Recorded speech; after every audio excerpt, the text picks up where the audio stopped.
So you think when Michael took the jumpsuit off himself, he was buck naked? Maybe he was in his tighty whities. That doesn't really strike me as a tighty whities kind of guy. Boxers. Boxers, yes. Ooh, maybe a thong. Ooh, maybe a G-string. Ooh, Michael. That movie is a shit show. What you think you see, what you think you hear, that's what it's about. It's all a theater of the mind. No, it's garbage. It's garbage.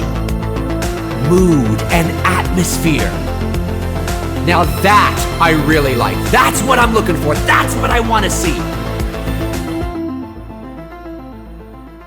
Hey folks, how you doing? Dave McRae here.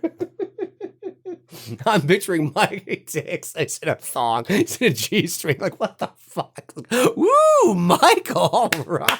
Fucking right, buddy. Anyway, so, hey, in this video, I'm talking about the end of Halloween H20, the beginning of Halloween Resurrection, and that utterly stupid creative decision they made that, you know, to justify how Michael survived the end of Halloween H20 and he's in Halloween Resurrection. And now I've talked about this before on my channel, but I haven't dedicated a specific video to it. Why would I dedicate a specific video to it? But I'm doing it today because, believe it or not, I actually get asked a fair bit about it, or variations of, in terms of my thoughts on the ending of H20 and how it relates to Resurrection. And I thought, well, you know, why not have a specific video on my channel that I can point to that's easily accessible? You don't have to sift through a ton of shit to find my thoughts on it. I don't have to write a long diatribe to people. Here are my thoughts on this utterly stupid creative decision and why it makes no sense and why it feels completely shoehorned in. It feels completely synthetic. It doesn't feel organic at all. It's fucking dumb. All right. So, now it was recently brought to my attention that according to a Halloween H20 documentary, I think, or something that might be on the DVD, that this creative decision to have an out in terms of bringing Michael back was pre-planned. On the off chance that Halloween H20 was hugely successful, they wanted an out. And I think they said to Mustafa Akkad, you know, don't worry, you know, we have an out. It'll be the paramedic or the cop or the guard or, you know, something like that. And he was like, okay, that's great. So, and sure enough, H20 was hugely successful, so they brought Michael Myers back and they implemented that plan. And I love how, not everybody, but there are a fair amount of people that bring this to my attention as if it's evidence of it being good. And it's like, okay, so it was pre-planned. And I mean, just because something was pre-planned doesn't mean it was good. There's lots of plans that are pre-planned that are shit show plans, shit show ideas, right? Just because something is pre-planned, it doesn't mean in and of itself that it's a good plan. It's a dog shit plan. And the reason why they killed Michael, and yes, it was Michael Myers at the end of Halloween H20, when you watch that movie on its own, that is supposed to be Michael, because there's nothing in the movie that tips you off to it potentially not being Michael. Nothing. Zilch. Zero. Nada. They definitively ended that movie with the chopping off of Michael's head on the chance that H20 was a bomb. So they can at least say, well, here is the definitive ending to that story and to that arc and to that movie. But it was successful, so now they have this loophole that doesn't feel organic at all and goes completely against the Michael Myers character. This is what I'm talking about. So we are led to believe that Michael Myers, when the paramedic is leaning over him, according to the beginning of Halloween Resurrection and the exposition that the nurses are talking about as they're walking down that hallway, the paramedic's leaning over, and I love how he goes like this, you know, as if he's doing something he shouldn't be doing. He's like, now there's a guy that looks like he wears tighty whities. Anyway, so he's leaning over Michael. Michael comes to, grabs onto the paramedic, shoves him against the wall, crushes his voice box, right? So now he can't speak. Okay. So what does Michael do? Instead of just letting him die and going, okay, great, maybe doing a head tilt or something, and walking off into the ether, you know, something he's always done, he, for some reason, thinks he needs a disguise to escape the location. So he strips off his jumpsuit gets, into his thong. This is a thong. He's totally in a fucking thong. He strips it off of him, takes the jumpsuit off the paramedic, right? Strips him down to his tighty whities, switches, puts the paramedic thing on him, puts his jumpsuit on the paramedic, and then puts his mask on the paramedic, picks up his butcher knife and goes, okay, now I can get away? It doesn't make any fucking sense. That's not part of his character. Michael doesn't need to do that. That's not part of his MO. He's the boogeyman. He's the shape. I mean, so you're telling me that he was on fire, falls to the ground, is seemingly burning to death before our very eyes. And according to the beginning of Halloween H20, it's, they never found his body. So they never found his body. So what did he presumably do? He obviously got up and walked into the ether, never to be seen for 20 years. So why didn't he just do that at the end of Halloween H20? Or, what's with the switching suits and all this kind of shit? This is something that Michael doesn't need to do because he doesn't have to do it.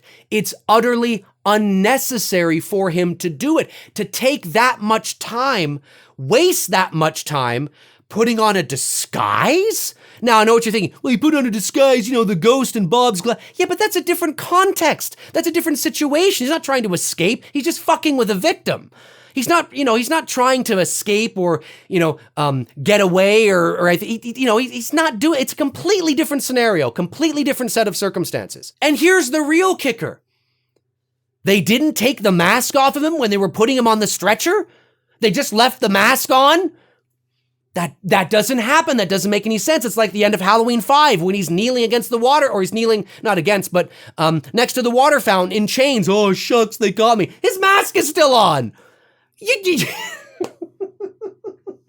It's garbage. And it plays out like you're only doing this because you have no other way out. And it feels synthetically created. It feels shoehorned in. And I don't buy it. I don't believe it. You're telling me this, and I don't believe you. I don't believe what you're selling. I don't believe it. It's garbage. Another part of the hilarity is the paramedic himself. So you're telling us, okay? You're telling us that at the end of Halloween H20, no, that's not Michael Myers. That whole thing there within the back of the van and on the windshield of the van in the middle of the road, and the sitting up like a drunk and looking over and rolling down the hill, and the vest smashed up against the log of the tree, and all the reaching out to Lori and shed, and that was the paramedic. But at no time did he decide to, take off the mask. I don't believe it. I don't believe that at any point through that whole thing that he would not have taken off the mask. And I've heard major excuses from fans saying, well, he was just not all there. He was just kind of, it just wasn't there. He was Right. Whatever you have to tell yourself to justify, whatever you have to tell yourself, knock yourself out. No, it's because it was Michael Myers. They had to have it as Michael Myers in case the movie sucked. They could have a completed trilogy per se, right? Oh, but we have a loophole of a way out. Yeah, but that loophole sucks. The loophole's garbage. Go back to the drawing board. Figure something else out. I don't know what to do, Mustafa. Go back to the drawing board. That's what I would have said. I would have said, go back to the drawing board. But this is all I could think of. Well, think harder. Think harder, because that's bullshit. That sucks. I don't believe it. But they didn't do that. So to recap very quickly, the reason why I don't believe it, and I think it's hilarious and dumb, is because, number one, it goes completely against Michael's MO, completely against his character. It's something he would not do because he doesn't need to do it, because it's unnecessary and extraneous.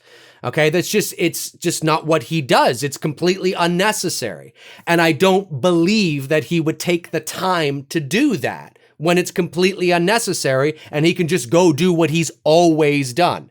And the other thing, of course, is because I don't believe that the paramedic would not have removed his mask in panic, especially when you see Laurie Strode with a fucking axe ready to chop off your head. I think it's about time I remove the mask. Yeah, what do you think? Yeah, okay, all right, let's do it.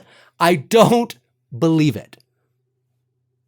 Anyways, folks, my name's Dave McRae. Comment below and let me know your thoughts. How do you feel about it? Where do you lie in the Halloween H20 ending, beginning of Halloween Resurrection?